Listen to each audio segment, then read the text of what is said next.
único seguro en la vida es la muerte. Hay un cliché para el 2 de noviembre. Pero hay una certeza casi absoluta también. Después de muerto, disponer del cadáver va a ser un problema para alguien en algún momento. Poco más de la mitad de los cadáveres serán incinerados en México, poco menos de la mitad serán enterrados de manera tradicional y normal, y una fracción muy pequeña va a optar por alternativas, que las hay, pero son escasas y raras. Por ejemplo, incorporar semillas directamente en la urna con las cenizas, depositarlas en el suelo para que enseguida empiece el proceso de crecimiento de un árbol, o juntar las cenizas de muchos congéneres, llevarlas al fondo del mar y levantar arrecifes con la esperanza de que crezcan corales. Todas son alternativas terriblemente ecoambientales. Mientras tanto, no lejos de aquí, de TV UNAM, en la Facultad de Medicina de la universidad, literalmente, casi, mueren por tener cadáveres.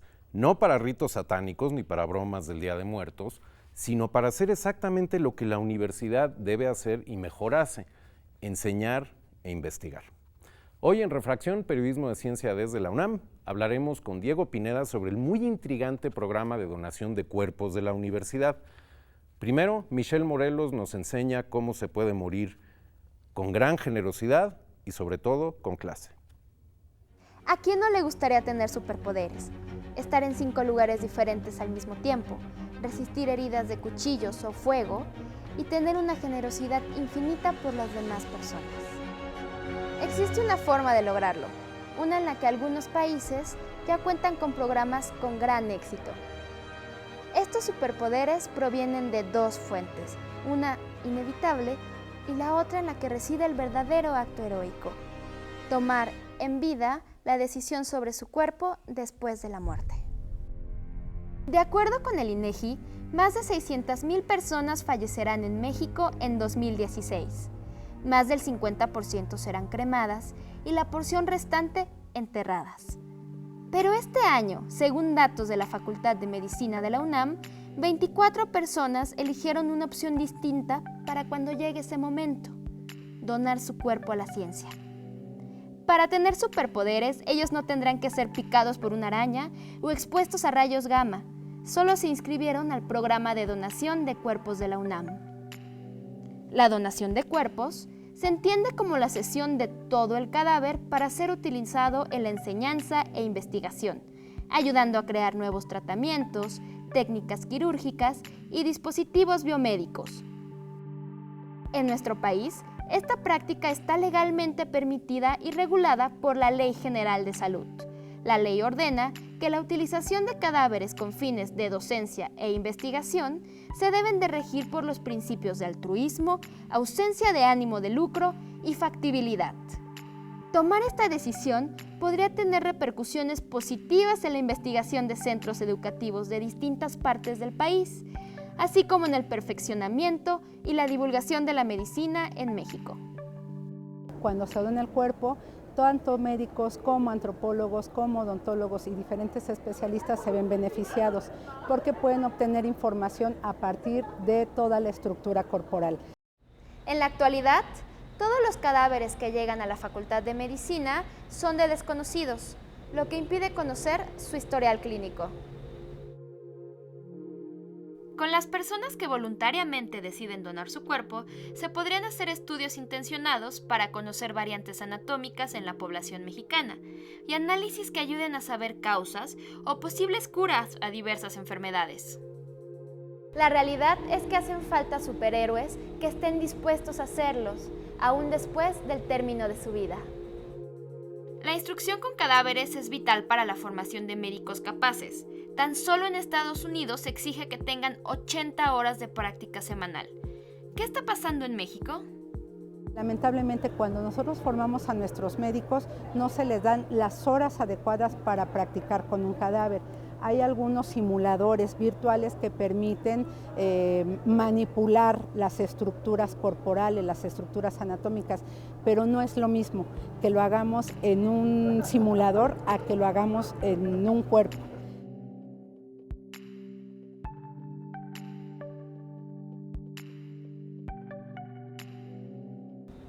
Aparentemente, a un cuerpo no le va tan bien. Es objeto de múltiples cirugías, distintas disecciones y posiblemente termine como esqueleto en algún instituto o centro de investigación. ¿Qué incentivo tendría alguien para que aceptara que le hicieran eso a su cuerpo? Yo lo vi cuando pasé en primero tan solo para disecar. Hacía mucha falta tener como más cadáveres para ver más variaciones anatómicas. Y entonces de ahí me motivó como querer donarlo. Un estudio realizado por la Comisión Nacional de Arbitraje Médico asegura que 40% de las más de 13,000 quejas atendidas entre 2002 y 2010 fueron por fallas en tratamientos quirúrgicos. Esto pues se vuelve en ocasiones muy local, hablamos solamente de Ciudad de México, pero no dejemos de mirar hacia los estados al interior de la República. Hay diferentes escuelas que de hecho son las que nos solicitan al Departamento de Anfiteatro que les podamos facilitar material biológico porque ellos no tienen. En ocasiones solamente tienen un cadáver para 2 o 3 años, entonces es insuficiente. Con la donación de cuerpos se obtienen grandes beneficios. La gran incógnita es, ¿cuántos están dispuestos a hacerlo? Creo que es una pregunta difícil, esto no es sencillo de responder. Creo que se debe de platicar antes con la familia. Para tomar la decisión, una parte importante reside en el apoyo de la familia. Aceptar que el ser querido se ha ido y no habrá ningún objeto físico o lugar para ir a visitar es un reto cultural y emocional muy grande. Desde el punto de vista psicológico, ¿cómo vive el proceso de duelo la familia de la persona que decide donar su cuerpo? Siguen las mismas etapas de duelo que toda persona. Es negación, enojo, tristeza, aceptación y negociación. Es exactamente lo mismo porque es la pérdida del familiar. Ellos no están viendo si se va el cuerpo o no, sino es en sí la persona. Tal vez el verdadero superpoder reside en defender nuestro principio de autonomía, el cual es definido como el respeto a la capacidad de decisión de las personas y el derecho que se respete su voluntad y en aquellas cuestiones que se refieren a ellas mismas. No es romper una costumbre, es simplemente modificarle, darle otros caminos de acuerdo con las necesidades que actualmente enfrentamos. La muerte por lo regular es profunda y triste. No hay nada gracioso con la pérdida de un ser querido o ser la persona a punto de fallecer. Al optar por alternativas distintas a las tradicionales, es posible lograr ser inmortalizado en libros o artículos científicos que podrían ayudar a dar esperanza a muchas más vidas. Porque cuando yo quise entrar a la universidad, pues no pude en mi juventud, pero ahora yo quiero que mi cuerpo lo estudie los universitarios. Entonces, a partir de este momento, pues ya soy otro universitario. Hay celebridades que heredan su nombre a una cátedra en alguna universidad al morir. Hay casos en que seres anónimos donan todo su ser, el cuerpo entero, precisamente para formar parte de una cátedra. ¿Es tan necesaria de veras la donación de cuerpos y es tan grande su impacto? Diego Pineda, de la Facultad de Medicina, tú sabes un chorro sobre este tema, bienvenido. Muchas gracias. Escuchábamos la idea de que, entre otras de las muchas cosas para las cuales es útil la donación de cuerpos, está el hecho de que los estudiantes en formación, al practicar con cadáveres de verdad y no con simuladores, tienen una experiencia que previene posiblemente casos de mala praxis posteriormente. ¿De veras es de ese tamaño el impacto de la práctica en cuerpos? ¿Es indispensable practicar en cadáveres reales y no en simuladores? Es muy, muy indispensable. Y Estados Unidos, por ejemplo, puso unas cifras en 2010 donde de 44,000 a 98,000 personas fallecían por errores médicos, cifras que exceden la muerte por vehículo automotor, por cáncer de mama y por SIDA.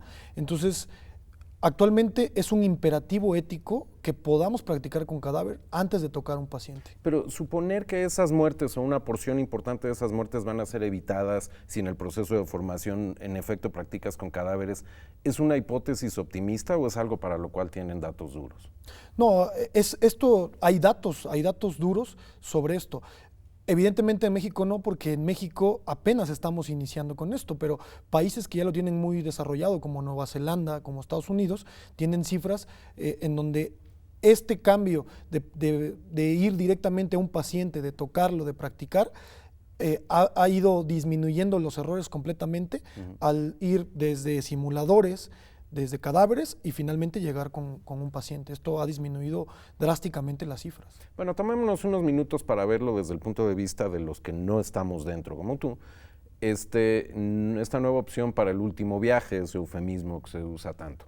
Una porción importante de la población ha oído y probablemente ha considerado donación de órganos. Esto es un concepto diferente, esto es donación del cuerpo entero, pero los órganos están en el cuerpo. Desde el punto de vista de ustedes, ¿qué resulta mejor, tener un cuerpo con todo y órganos potencialmente donables dentro, o prefieren ustedes que se donen primero todos los órganos que normalmente se donarían y luego ustedes trabajan con lo que queda? Claro, como bien lo dices, son dos programas completamente diferentes, pero buscamos el mismo fin. ¿Pero entran en competencia? En ningún momento, en ningún momento. También es una prioridad la donación de órganos. La donación de órganos, como no estamos peleados, alguien que busque la donación de órganos lo puede realizar.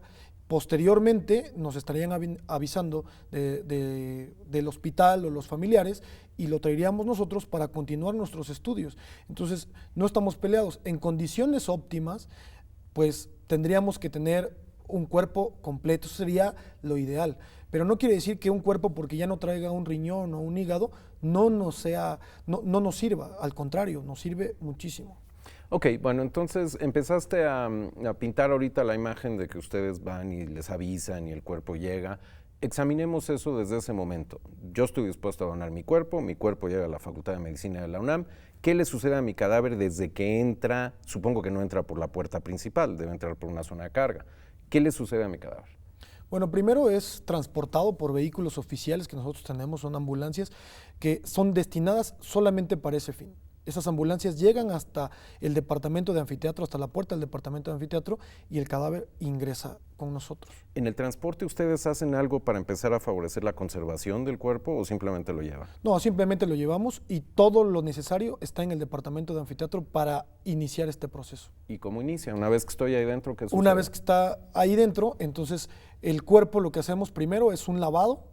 Después de ese lavado, nosotros utilizamos sustancias. Esas sustancias lo que hacen es evitar el proceso de putrefacción que cualquier cuerpo después de la muerte inicia.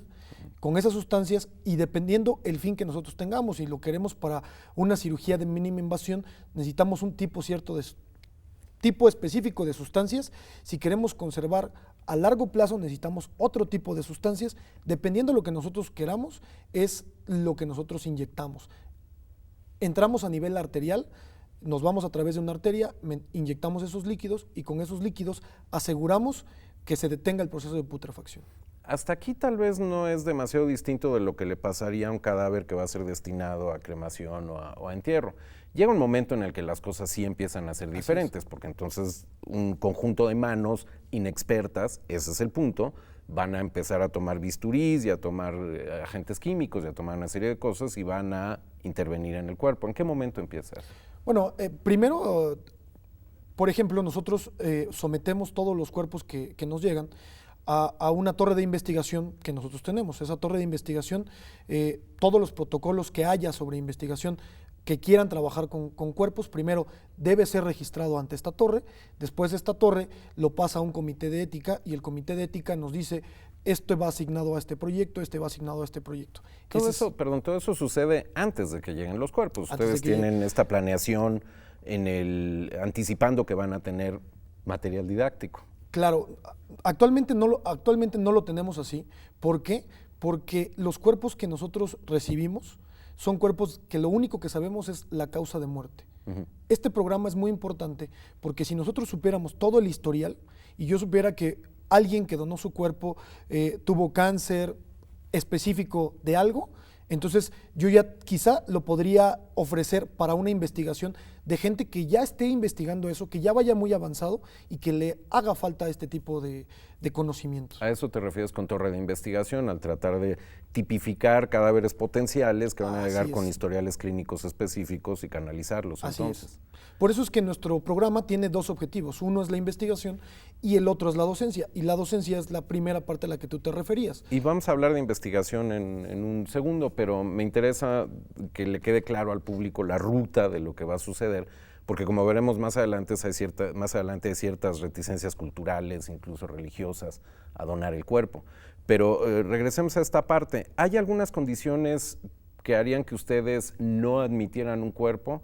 Que haya sido, que el fallecimiento haya sido por alguna infección altamente peligrosa o que haya sido una muerte que requiera una intervención judicial, por ejemplo. Así es. Justo los dos puntos que tocas son los importantes.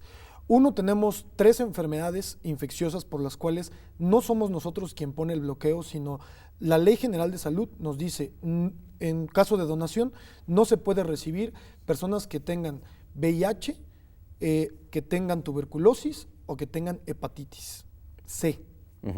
VIH a estas alturas, ¿no hay ya suficiente control sobre el virus y las vías de transmisión y todo eso como para que pudiera ser utilizado? Cualquiera de estas 3 enfermedades, en teoría no habría ningún problema porque dependen de un organismo vivo. Sin embargo, la ley general y la Secretaría nos dice, esta es una medida preventiva, como una medida preventiva porque tú este cuerpo lo vas a poner para estudiantes, para investigadores, no los vamos a exponer a un riesgo. Ok, entonces esas 3 infecciones, ¿qué otra causa de muerte podría evitar que ustedes pudieran trabajar con un cadáver? Un caso médico legal, es decir, si alguien es asesinado, si alguien muere por algo violento o por algo que no está esclarecido por la ley, automáticamente esto pasa a ser parte del Ministerio Público y aunque esté inscrito en nuestro programa, no lo podríamos aceptar. ¿Por qué? Porque primero tiene que aclararse la parte legal. ¿Y no alcanza el tiempo de que eso opere y que ustedes todavía recuperen algo? Quizá en algunos casos nos podría alcanzar el tiempo, pero en algunos otros no. La realidad es que nosotros vamos contra el tiempo porque el proceso de putrefacción avanza cada hora. ¿Restricciones de edad? Ninguna. ¿Desde niños de unos cuantos días hasta ancianos de 90 y tantos años o 100? Para el programa, actualmente, nosotros lo que buscamos es el principio de autonomía, es decir, que cada persona decida qué hacer con su cuerpo cuando llegue el momento. Entonces, por ley, nosotros lo tenemos que hacer después de los 18 años. O sea, un donante para nosotros puede ser una persona que haya cumplido 18 años en adelante. ¿Y si fuera antes de, no puede haber autorización de la familia? Porque estoy imaginando, entiendo que es muy desagradable lo que estoy insinuando, pero también imagino que como potencial de investigación, por ejemplo, cáncer infantil o este tipo de cosas, uno quisiera que si hay algo que ustedes puedan averiguar, lo averiguaran, claro, por más horrible que suene la idea de estar donando los cadáveres de tus hijos menores de edad. Así es. Sí, la ley lo permite.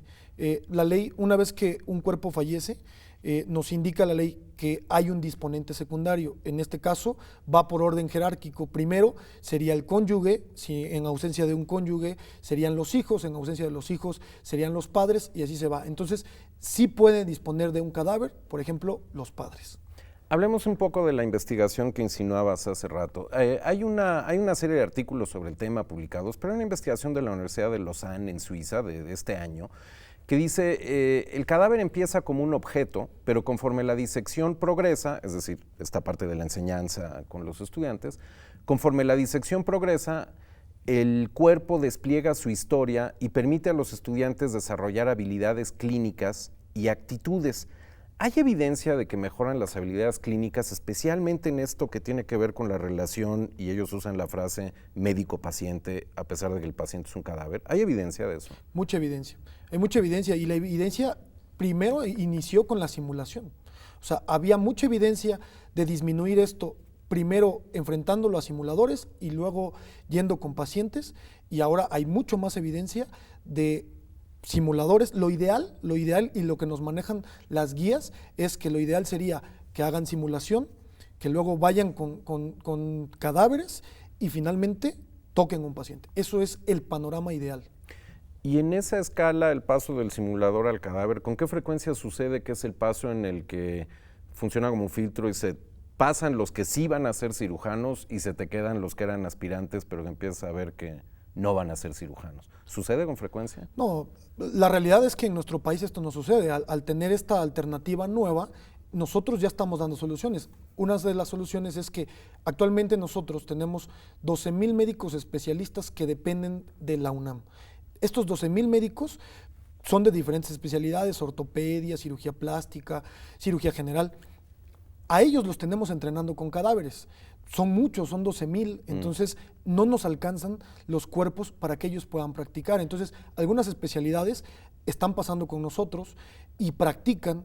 Y aclarar aquí al público que los residentes son médicos ya titulados, que están haciendo una especialidad y que generalmente son los que están operando en los hospitales. Entonces, para nosotros es bien importante que ellos, una cirugía que se hace a todas horas en los hospitales, la practiquen con nosotros primero, claro, y luego en la tarde la puedan practicar con un paciente. Varias veces me has empezado tus respuestas diciendo, bueno, esto podría suceder, pero no sucede porque no tenemos suficientes. ¿Cuál sería un número óptimo? Empecemos por la escala del programa de ustedes en la Facultad de Medicina, el programa de donación de cuerpos. ¿Cuál sería el número óptimo de cuerpos por año para ustedes? Bueno, muchos libros lo manejan y muchos países que lo óptimo para nosotros sería tener un cadáver por alumno. Estamos hablando que nosotros de primer ingreso tenemos 1,800 alumnos, solo de primer ingreso. ¿Un cadáver por alumno por año? Un alumno, exacto, por Entonces, año. alrededor de 2,000 cadáveres por año sería fenomenal para ustedes. Sería fenomenal, ese sería el panorama ideal, que esos solo son los alumnos de primer año, pero tenemos más de 12,000 de posgrado. O sea, estaríamos hablando que tendríamos más de 13,800. Ese sería el panorama ideal. 2,000. ¿Cuántos tienen? 300. Entonces tienen un reto por delante, tienen que multiplicar por 7. Así es. Y eso es solo la UNAM. Hay que pensar que México es muchísimo más que la UNAM. Así es. Hay los estados, hay zonas que están muy alejadas, en donde los programas de formación médica requerirían una cosa de este estilo. Así es. Nosotros acabamos de tener un congreso de morfología, una reunión nacional, y están las principales escuelas. Estaba Guadalajara, San Luis, Monterrey. Por ejemplo, Guadalajara maneja, la Universidad Autónoma de Guadalajara maneja 7 cadáveres al año. Estamos hablando que no es un problema de la UNAM, estamos hablando que es un problema nacional. Y hay que entender también que la otra noción que mencionamos al principio, la de donación de órganos, que tiene muchísimos más años de estar haciéndole propaganda, de estar tratando de atraer a la gente, sigue estando por debajo de los márgenes óptimos. Muchísimo. Entonces, en realidad, esto no va a ocurrir prontamente, ¿no? Regresemos a la noción de investigación, porque hay una cosa que me interesa mucho. Imaginemos escenarios de catástrofe que suceden. Por ejemplo, múltiples muertes por inundaciones en condiciones de sanidad bastante malas, por epidemias, por genocidio, que en algún sentido sucede en México. ¿Pueden investigarse en los cadáveres escenarios de contagio masivo que se presentarían en este tipo de situaciones? Claro, o sea, se pueden estudiar, por supuesto que se pueden estudiar. Incluso, ese es otro problema que tenemos, o sea, la identificación humana actual para las ciencias forenses es todo un problema. ¿Por qué? Acabamos de tener un problema parecido con Ayotzinapa. Nosotros nos dimos cuenta que vienen extranjeros a determinar qué pasó con esos cuerpos. ¿Por qué? Porque no se hace investigación aquí en México. Y el problema es que no es por falta de capacidad, sino por falta de oportunidad. No tenemos esa oportunidad. ¿Por qué? Porque no tenemos cadáveres para estudiarlo. Por ejemplo, nosotros estamos desarrollando una colección ósea. Con esa colección ósea de mexicanos, nosotros podemos determinar edad y sexo. Y si en algún momento hay algún problema como esto, se topa una osamenta, podríamos determinar qué sexo es y qué edad es. Estas osamentas y estas colecciones existen en otros países, pero no existen en México. Quiere decir que incluso algunos de esos datos podrían ser erróneos, porque me pueden decir, esta osamenta es de este sexo y es de esta edad, pero tomaron como referencia a otro país, no tomaron como referencia a México. ¿Y las diferencias anatómicas son así de importantes? Son así de importantes. Nosotros tenemos un estudio de variantes anatómicas de unas arterias que están en el abdomen. Llevamos 30 cadáveres y de esos 30 cadáveres vimos un 15% de variabilidad. Eso es mucho. Una cosa importante, apuntando hacia esta noción de elevar el número de donaciones y hacer más rico el programa de donación de cuerpos de ustedes. Este artículo publicado en la Universidad de Lausanne, sobre la investigación en la Universidad de Lausanne, incluye diversas encuestas. Y en una convención de médicos hicieron una encuesta respecto a actitudes frente a la donación de cadáveres y dice el estudio, la disposición a donar órganos entre médicos fue de 41%. El cuerpo entero 9% y el cuerpo entero más órganos 25%. Entre médicos, ¿cómo lo justificas? Bueno, creo que ahí hay una razón de ser muy importante. La razón de ser es que a nosotros nadie nos había dicho hasta ahora cómo se debe tratar un cuerpo dignamente. Muchos compañeros, por ejemplo, de mi generación me dicen, oye, tú estás promoviendo este programa. Espérame que te interrumpa, porque estamos hablando de médicos. Entre médicos, la preocupación de qué le va a pasar a mi cuerpo, sabiendo, como saben ustedes, que muerte significa muerte, ¿sigue siendo suficiente como para decir no lo dono?